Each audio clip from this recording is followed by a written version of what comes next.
So, today's video, it's about something pretty topical. I know a few other creators have already made videos on it. I just wanted to sit down and give my own personal thoughts on it all because I think it's an important discussion to have, especially among collectors, since this sounds really dramatic, but it really does concern our future. And on a more personal note, it's made me think a lot about the future of my channel, the kind of content I want to make, how I want to approach certain things in the future. So that's what this video is going to be. A lot of talking, like any video, I guess. But it's just one of those where I'll probably be pretty sparse with editing. I might not be very high energy, compared to all my other videos where I do a lot of yelling and jumping around. I'm also not feeling too well. I'm still coming down from a fever I got the other day, which I know me being sick comes as a great shock to all of you. But I also understand that this format isn't for everyone, and that's completely fine. I understand. I'll see you on the next one. Trust me, my last video got way more attention than I expected, and I got more than enough comments telling me that I talk too much, that I'm boring, that I have no personality, and I'm not going to try to prove anyone wrong. Rather, for anyone whose attention span I must have greatly overestimated. On the other side of the screen, I will insert some of my Overwatch gameplay for you to enjoy. Could you imagine? Look, I'm sorry, I'm a Virgo. Pisces moon, Libra, Mercury. Brevity is not my birthright. I was born, ordained by the stars to ramble incessantly and to take forever to get to the point. And who am I to deny the will of the universe? Case in point. Anyways, all that to say, just expect this video to be a little more unstructured than usual. But I do have some very specific things I want to talk about. I also want to say that this video is very much from the perspective of an adult doll collector who is talking to other adult doll collectors, which if you are not a collector or if you are someone who engages with the doll world a little more casually than I do, which is most people, you're obviously still welcome to watch. Like, please, by all means, stick around. I just mean to say that I don't really plan on giving or explaining the full context of absolutely everything I say. So it might be a little confusing. Maybe. So a few weeks ago, I made one of my semi-monthly new release videos where I just go through the new releases in the fashion doll world.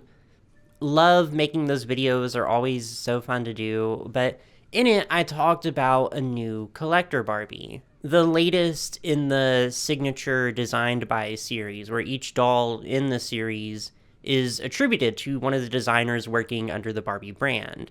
And I assume they're just kind of given free reign to design a Barbie that just encompasses who they are as a designer. This one was designed by Bill Greening, who, if I remember right, in that video I said he was a very consistent designer in a good way. Because in his long career at Mattel, he almost always delivers what I personally look for in a collector Barbie. He has a great eye for aesthetic, especially that signature collector Barbie aesthetic. Anyways, cut to like literally a few days after releasing that video, Bill Greening posts this statement on Instagram where he says in a far kinder, more graceful way than I ever would have, that Mattel has laid him off. And since this statement is what spurred me into making this video, I think it's important to hear his words in their entirety, so I will read it. With the recent Mattel layoffs at the corporate headquarters in El Segundo making the news, I wanted you to hear it from me personally. To my friends and fellow collectors, I'm here to share after 26 years at Mattel, I have left the dream house. It's been a privilege and an honor to have designed for the world's most famous fashion doll, and I'm proud of what I've accomplished in my time on the Barbie team. I've worked with some of the most incredible designers, celebrities, and licensees during my tenure on Barbie. Lots of tears and goodbye hugs were shared this week at work. A special thank you to my fellow collectors for the appreciation with the dolls I have designed, with the ongoing passion to keep the hobby alive. Although I will no longer be designing for Mattel, my time with Barbie will never come to an end. I was a Barbie collector long before my Mattel employment, and I will still be collecting for years to come. I hope to still see you at the future doll shows and conventions. Since we work so far in advance, I will still have some dolls coming out in 2025 and 2026. March has been a challenging month, and it will take some time to process leaving the Barbie team. I am overwhelmed with gratitude for all I've shared with this community. Thank you for understanding I may not be responsive to comments and messages. I don't know what the next chapter holds for me yet, but I am hopeful it keeps me connected to my passion for Barbie, and I hope you're there too. And, words... we cannot describe how floored I was to read this. And I knew layoffs were coming. Mattel had already announced they were laying off more than 100 of their workers at their headquarters. But Bill Greening, I cannot... I'm actually struggling to put into words what a monumentally stupid and worthless decision this was. And, I want to be clear, firing any of the designers in a mass layoff is already a bad move, especially Barbie, because we see what's on shelves. We know she needs all the help she can get, right? But Bill Greening has been with Mattel for almost as long as I have been alive. And in his time there, has created some of the most iconic dolls in the company's history. And that is honestly not even an exaggeration. I don't think I could fit them all into a single video. Jam and Glam Barbie, the original Barbie Basics collection, Hello Kitty Barbie, and My Melody Barbie, Tokidoki Barbie, Happy Birthday Angel and Happy Birthday Gorgeous Barbie, the Haunted Beauties Barbie collection, and that is just a very small fraction. He's also worked on dolls for Barbie movies. He has an incredible catalog of Barbies based on celebrities. He is truly, without exaggeration, one of the most iconic designers that has ever worked for Mattel, and I say that without any reservation or hesitation at all. So, why? Right? Why fire one of your most senior and accomplished designers? Well, the answer is as simple as it has always been. Money. The job losses are a part of a cost-cutting effort the company started last year focused on growing Mattel's profits. They are intended to strengthen our organizational structure to drive our growth objectives and optimize our operations, Mattel spokesperson Catherine Freimark said in a statement. The company set a target of $200 million in cost savings by 2026. And reading that, you would think Mattel is in some kind of financially precarious position, but they're not. The CEO is quoted in an article from about 8 months ago saying this: "Our brands are thriving. We are gaining share in the toy business. We are winning major licenses and having great momentum in our entertainment strategy, highlighted by the Barbie movie as one obvious showcase with so much more in the works," Kreis said. So we are well positioned to build on this multi-year trajectory and continue to execute our strategy and expect the share price to reflect this over time. I don't know, business speak. And yes, there are certain political happenings in the world that affect these decisions. Many articles that I read make reference to Mattel bracing for incoming tariffs, which I think is honestly well within their rights as a company to prepare for a world event that could significantly impact their chain of production. But the thing is, these layoffs, Mattel's restructuring, all of it is more or less a culmination of a plan that has been in the works for a long time now, on a grander scale that really affects the toy industry as a whole. The number 2 toy company in the US, Mattel, is dealing with tariffs by shrinking its manufacturing operations and leaning into movies starring its biggest brands. "We used to be called a toy manufacturer," Christ said at the UBS Global Consumer and Retail Conference in NYC. "Now we've become an IP, intellectual property company." The transition comes as Mattel, second to Hasbro, has been shrinking its manufacturing operations and leaning into licensing its hot properties, including Barbie, Hot Wheels, and Uno, collecting royalties on them. The crux of it all is that toy companies really don't want to be toy companies anymore. We see it with Hasbro, too, that the article talked about. Hasbro has completely given up on Power Rangers. They've more or less completely given up on My Little Pony. From what I understand, they're on their way out with Transformers. G.I. Joe, I don't know her. Hasbro sure doesn't know her either. Pretty much the only thing Hasbro cares about right now is Monopoly Go, and I'm not even making a joke. But it still wants to be known for these IPs. It still wants credit for these IPs. The same way Mattel wants to be known for Barbie without actually putting in any effort into keeping the brand alive. Because, let's be real, I know Mattel is not a person. It is not an entity with its own thoughts and feelings and decisions, but it's easier to just say Mattel, and that is what I'm going to keep doing. Let's be real, Mattel doesn't know what to do with Barbie. It hasn't known for like the last decade. The Barbie movie was a resounding success by every metric, but especially monetarily, and yet it did nothing for the sales of the actual Barbie dolls, because Mattel does not know what the public wants in terms of its actual products. It does not know what children want, it does not know what parents want, and it absolutely, sure as hell, does not know what adult collectors want. If Mattel fired Bill Greening, it just really confirms what I've been thinking about Mattel for a long while now. And I say this as someone who has loved their products for a long time. I love Barbie, and it's because I love Barbie that I criticize Mattel so much. Because this isn't the future I want for her. I don't want Barbie to just be an IP that Mattel hoards and licenses out. That sounds absolutely awful. And it's not that Mattel is going to stop releasing Barbie products. No, we're gonna get Barbies. They're just gonna be the cheapest, low-effort slop imaginable. Because we've seen from experience that Mattel will do everything in their power to maximize profits, even if it means putting out actual, literal garbage on shelves.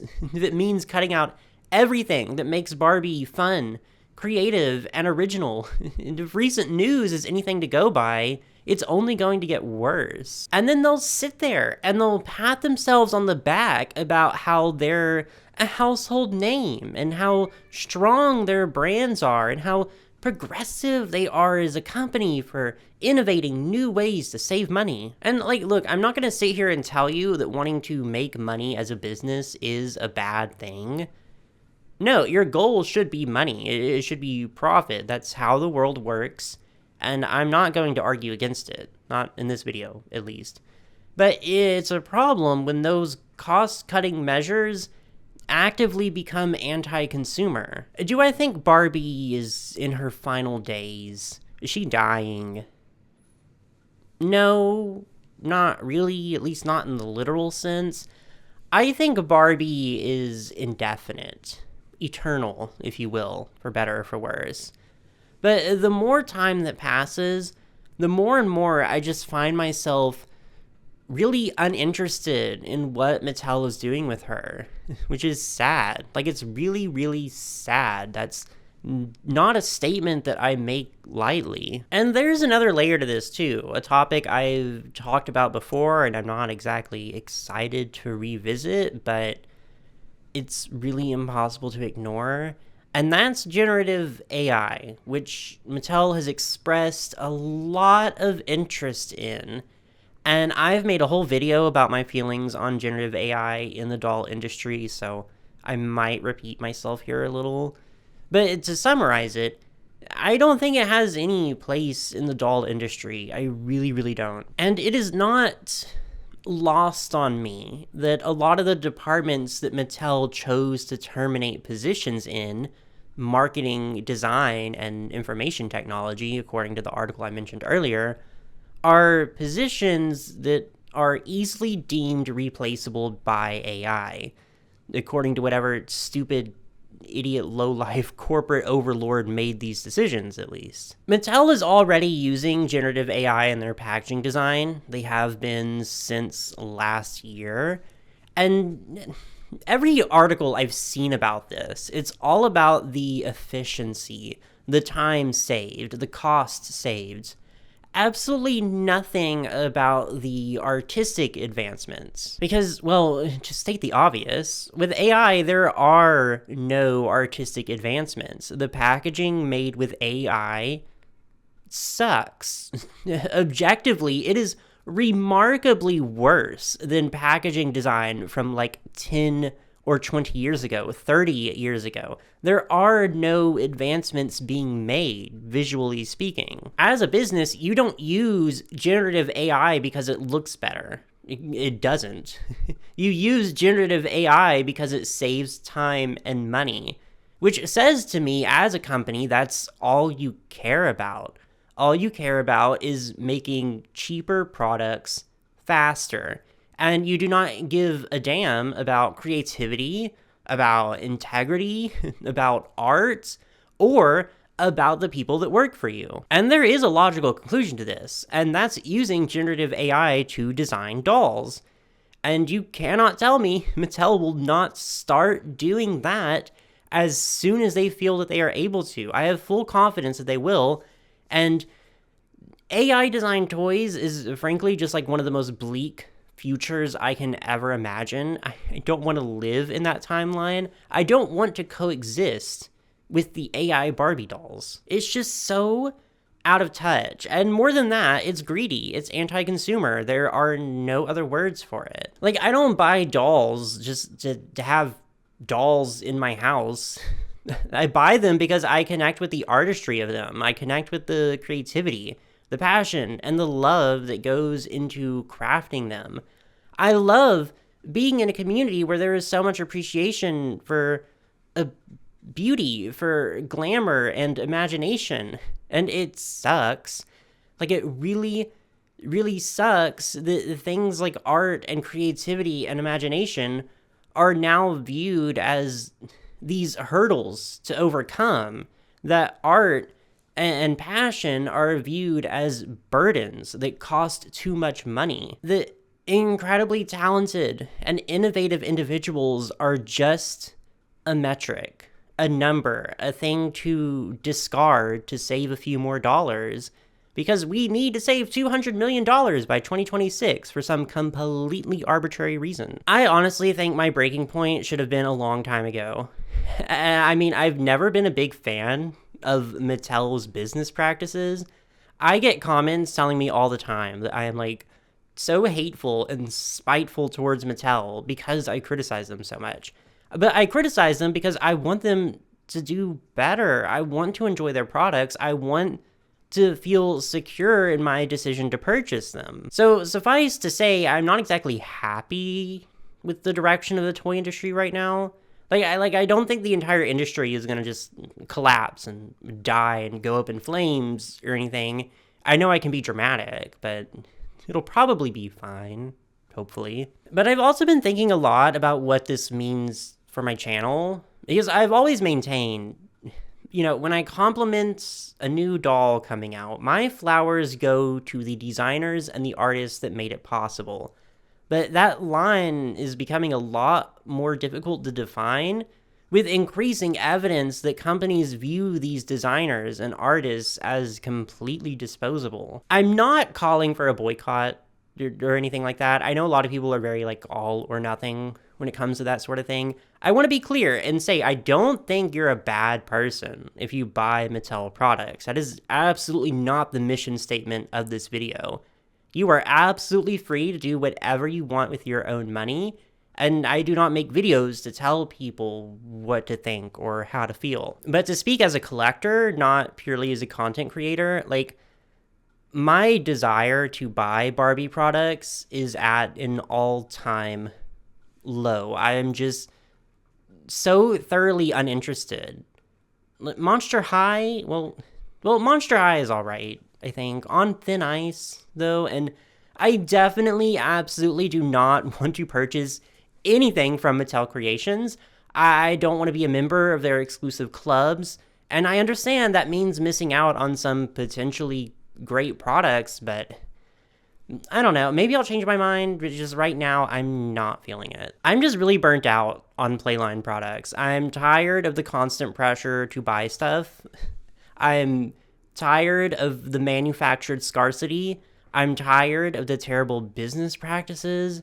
I'm tired of companies making it as difficult as possible to just buy something. But as far as my content goes, I doubt we'll be seeing a lot of changes, which I realize is pretty anticlimactic to say, but I don't really engage with, like, unboxing content or hauls or anything like that.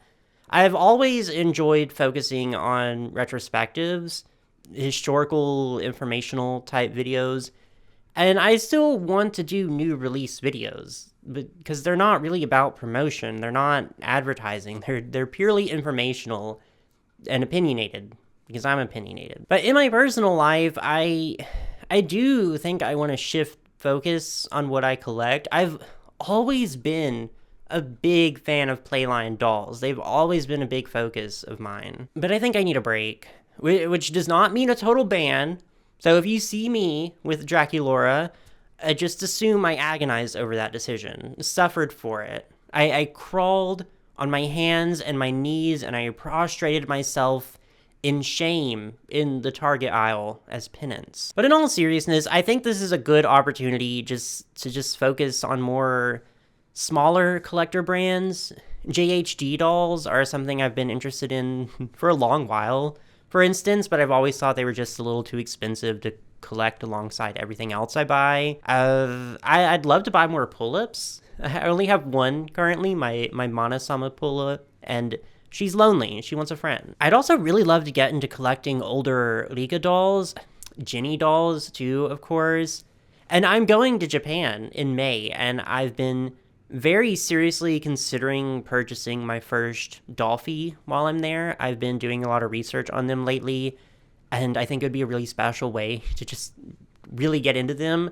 There's also, like, just a lot of older, discontinued brands I'd love to get a hold of too. So if you're like me and you have similar feelings, and you also feel burnt out or anxious about the direction of Barbie and the toy industry in general, I would advise doing the same. Just putting your money towards products that you feel a lot more secure about, or even just saving your money for, a big purchase that maybe you've been waffling on for a while. Again, I'm not calling for a boycott, but if you're dissatisfied, that's a good opportunity to look for brands and dolls that will make you happier and more fulfilled. And that is, I think, all I wanted to say. No doubt a few days from now I'll realize I completely skipped over something important I wanted to mention, but for now I guess I'm done. I just wanted to get that off my chest because it really has been eating away at me for a while. And I know, it's just toys, just these little plastic women I share my house with. But this hobby is such a big part of my life, and it always has been, so I'm gonna feel some kind of way about it. And I'm incredibly grateful for the platform that I have that really allows me to do so. I know this is a lot more bleak, negative, ranty, etc. than my usual videos, but I still appreciate you watching. Please let me know your thoughts. This is a discussion, after all. If you're a collector, your voice matters, even if you don't agree with me. This concerns all of us. So please let me know what you think in the comments. And when you're done with that, just be sure to stay tuned for even more fashion doll content. hopefully on a lighter note next time. But remember, keep it cute.